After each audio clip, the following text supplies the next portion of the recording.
Why Media Group? The fastest growing media group in North America.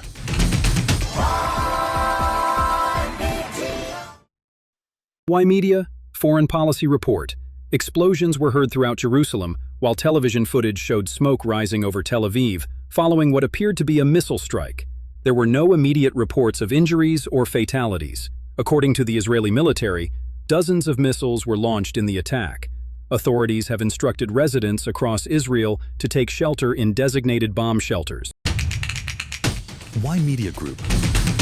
The fastest growing media group in North America.